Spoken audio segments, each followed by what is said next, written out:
eTsholotsho lapho esivakatshele khona. Chief akusitshele ngesihlahla sakho lesi ukuthi indaba wakhetha isihlahla lesi. Usitshele kabanzi.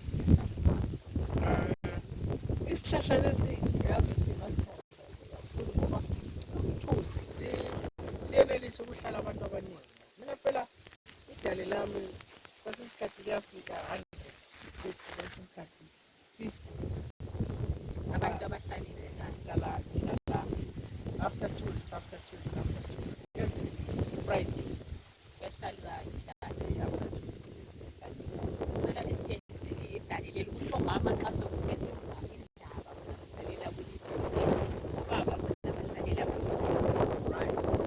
Mina ngihlalela ngapha base kwabe lo muntu uzajutha ngemva hlalela ngapha ubekele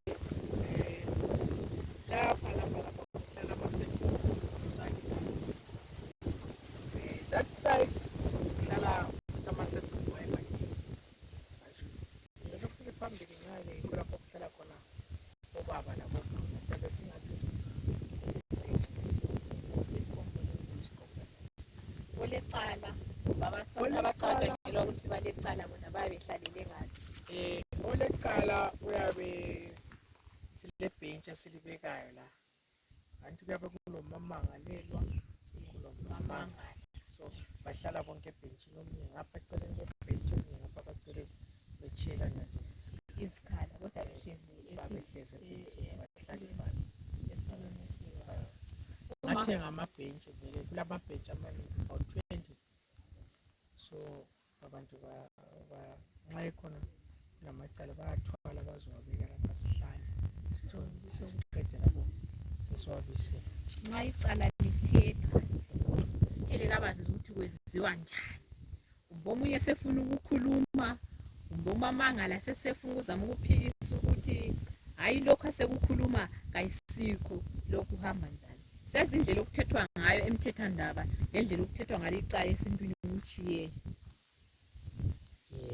Hayi kuchiyene ngokuthi le anti kuthiwa inkundla yabantu lidalela abantu. Wonke umuntu uvunyelwe ukuthi akhulume Afake umbono wakhe.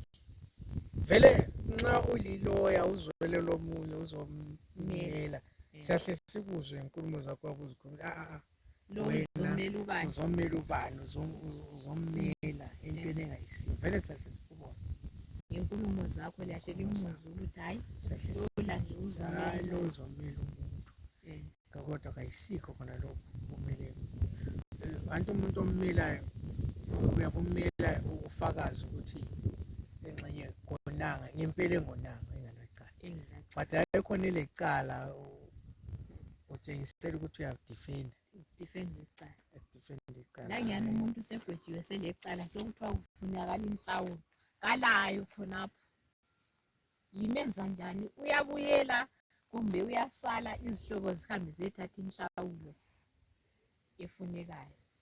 Angithi thina vele siyalamula phela siyabe singalwi siyabe silamula so into esiyenzayo siyakunika ithuba mangalayo siyakutshela ukuthi hayi ngeviki elandelayo naleyo siyabe siqalisa ukuthonisa ubuye phela lenhlawulo esizoletha inhlawulo. Isikhathi esiningi abanye babecabanga ukuthi leso sikhathi asoze sifike uzoqamba ukuthi nge 3 months but kodwa 3 months yakhona yabekezela izifile izidlule kwasesikhathi ngendlela yokuthi lingalimula lokubambanisa abantu. Yasijaha mali yasijaha ukulamula abantu ukuthi sikukhuze uzwe. So lapha ke abantu sibanikana amathuba siqala sibathatha statement silo clerk of court ngiyobhalayo ilokhu icala lakho uyasukuma alandise indaba yakhe ukuthi yikho ngilapha nkundla icala lami limi kanje so kodwa icala leli liqalise kubani sebhuku yasuka kusebhuku la kumlisa lehlula aselibuye enduneni ngoba siyabe icala liyabe lidlule kusebhuku vele lile statement salo elihle litshengise ukuthi lonakale nga. So yikho siyakugqugquzela ukuthi amacala aqalise kube sebhuku. Bakhuze, bakhuzwa sebhuku, ngabagwebi osebhuku kanjani bakhuza. Icala libuya enduneni sokuthi yabe selehluleka ukutholiseka kumbe besala bengavumelani kumbe asithi esala yena lo umangalelwa esala ukuvuma icala la yikho lapho selizathathwa khona court of clerk sezoletha selihambisa kumlisa. Kumlisa lakho lingehlula futhi liyadlula liye kuba chief.